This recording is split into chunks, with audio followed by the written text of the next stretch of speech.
गुरु ब्रह्मा गुरु विष्णु गुरुर्देवो महेश्वर गुरु साक्षात् परम ब्रह्म तस्मै श्री गुरुवे नमः। सदाशिव समारंभां शंकराचार्य मध्यमाम् अस्मदाचार्य पर्यन्तां वंदे गुरु परंपराम्। ओम श्री गुरुभ्यो नमः। ओम श्री परमात्मने नमः।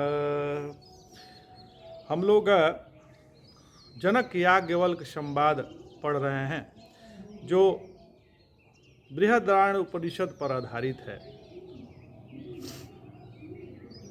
नारायण महर्षि याज्ञवल्क्य राजा जनक को संबोधित करते हुए कहते हैं कि हे राजन, ध्यानपूर्वक सुनिए, आत्मा से भिन्न जो कुछ भी है वह सभी स्वभावतः विषयी है, अतः उसे भाषक आत्मा की जरूरत रहती है।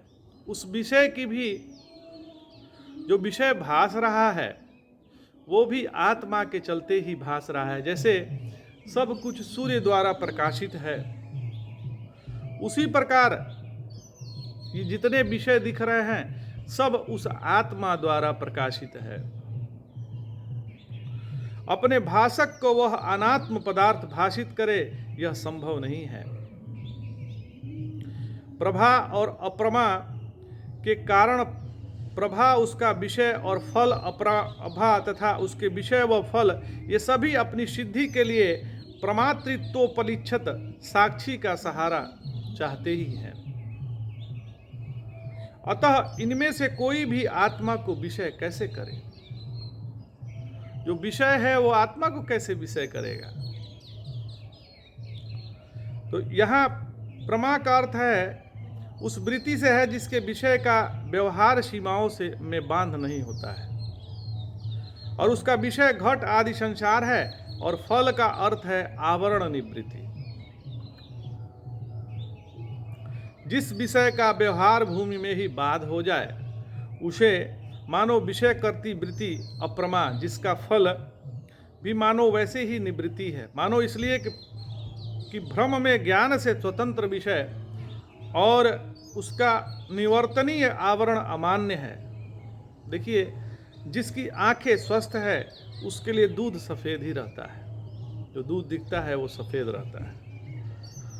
आंखों की संसद भले ही नाना रंगों का निर्धारित करे, क्षमा चाहते हैं, अंधों की जो संसद है वो भले नाना रंगों का वो करे। इसी तरह साक्षी तो भाषक है, अतः उसके लिए प्रमाण प्रमेय आदि सारा संसार विषय मात्र है। जो प्रमाण है, प्रमेय है, ये संसार है, केवल ये विषय मात्र है। संसार में किसी को प्रमाण, किसी को प्रमेय इत्यादि विभाजन अंधविश्वास ही है। जब यह निर्णित है कि प्रमाण अप्रमाण साक्षी के विषय ही हैं, तो साक्षी को प्रकाशित करने का उनका मनोरथ भग्न ही होना है।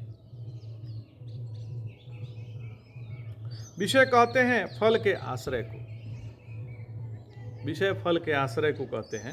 साक्षी को विषय करने जाने पर प्रमाण अप्रमाण का ही प्रतिघात होता है। जैसे कठोर शिला पर उसे काटने के लिए कुल्हाड़ी चलाएं तो शिला में कोई अंतर नहीं पड़ता है, कुल्हाड़ी ही बिगड़ती है। और पत्थर पे कुल्हाड़ी चलाएंगे तो क्या होगा? मुड़ जाएगा। जो कुल्हाड़ी का लोहा का धार है वो मुड़ जाएगा। तो प्रतिघात रूप फल का आश्रय प्रमाण अप्रमाण ही होने से वे ही विषय कहलाने योग्य है। आत्मा या साक्षी को विषय नहीं कर सकते। जैसे प्रमाण अप्रमाण, वैसे उनके फल प्रमा अप्रमा भी विषय ही हैं। उनका भी फल जो ज्ञातादि है, जो ज्ञातादि है, वे भी विषय कोटि में ही रहते हैं। तो प्रमाणादि के विषय घटादि विषय हैं, इसमें कहना ही क्या। इस प्रकार से ये सभी विषय हैं। ऐसा परिस्थिति में इन्हें आपस में भिन्न और प्रमाण अप्रमाण आदि को परस्पर विरुद्ध स्वभाव वाला जो लोग कहते हैं उनका साहस मात्र है। वस्तुतः तो इसमें विषयता होने से ये एक रूप ही है। देखिए, अभी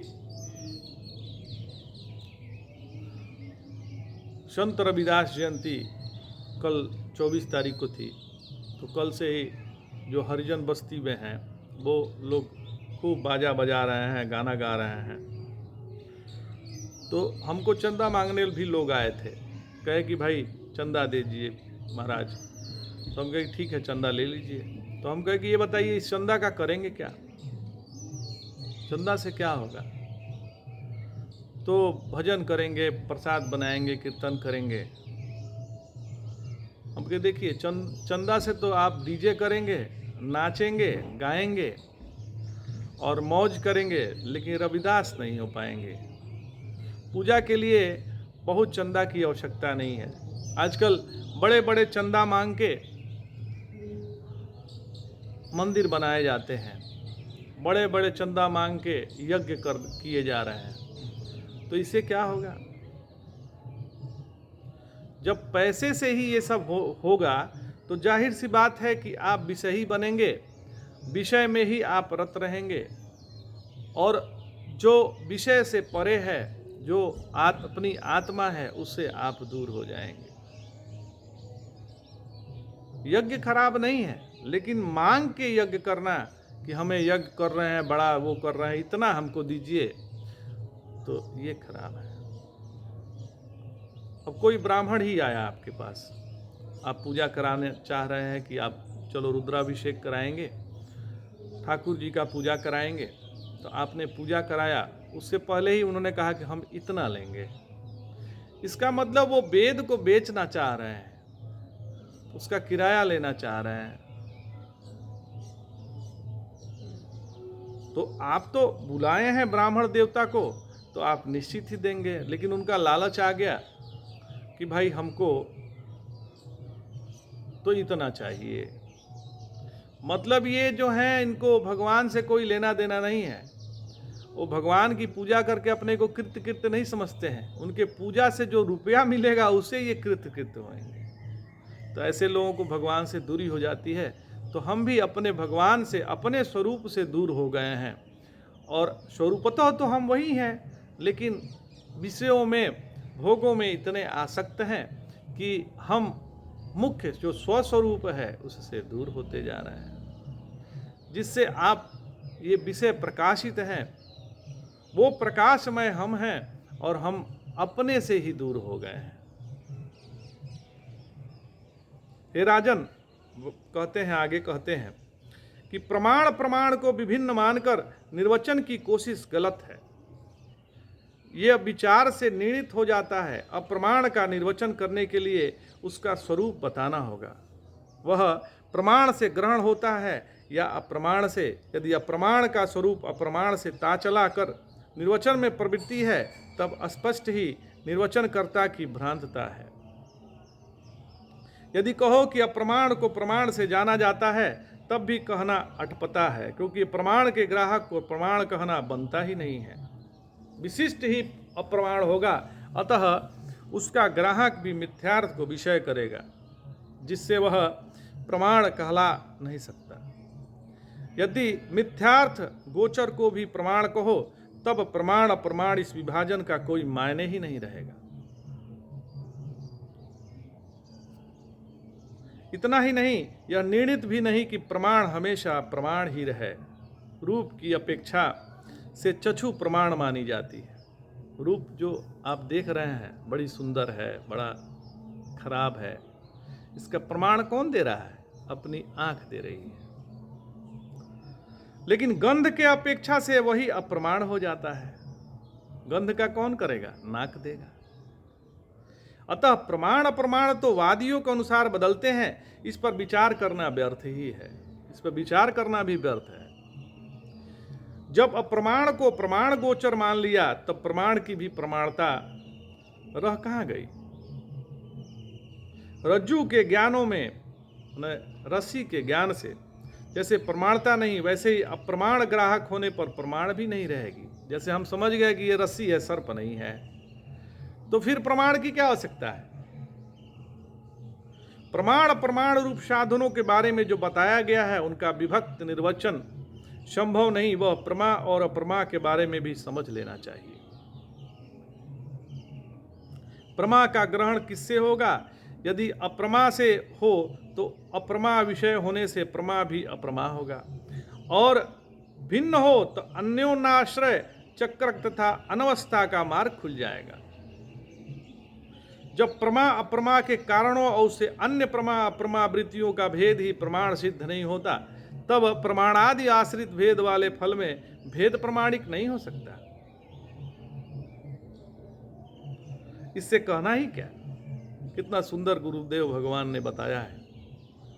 आवरण निवृत्ति से उपलक्षित जो अर्थ प्रकाश रूप फल, उसमें स्वभाव से ही कोई भेद हो, यह तो संभव ही नहीं है। प्रमाणादि जब उपाधि हो तभी फल में किसी भेद को समझा जाता है। जो भेद वस्तु उपाधियों का होता है, जब उन उपाधियों में भेद का बाध दिखा गया तो उसमें उपहित फल में भेद नहीं, इससे कहना ही क्या है।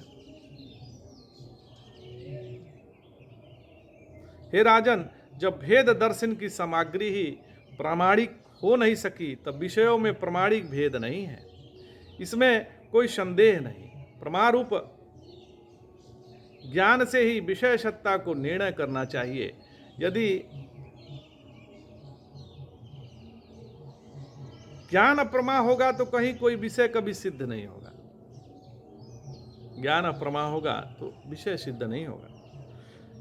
ऐसा न माने, तब जब प्रमाद असावधानी नहीं है तब रस्सी और सर्प सिद्ध होने चाहिए, क्योंकि सत्य पदार्थ सावधानी से देखने पर उपलब्ध अवश्य हो जाते हैं।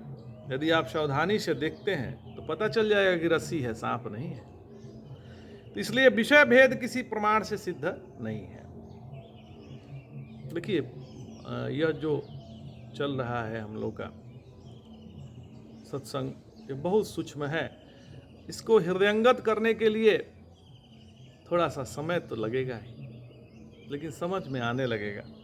हे राजन, आगे कहते हैं, विषय सिद्धि प्रमाणिक नहीं, क्योंकि प्रमाणता ही सही सही प्रभाषित भी नहीं होती, यह विचारणीय है। विषयों का ग्रहण करते हुए कारणों का प्रमाण माने या स्वभावतः ही स्वीकार कर लें कि अमुक कारण प्रमाण ही है। यदि विषय ग्रहण करते हुए प्रमाण मानना इष्ट हो तो न विषय सिद्ध होगा न प्रमाण होगा।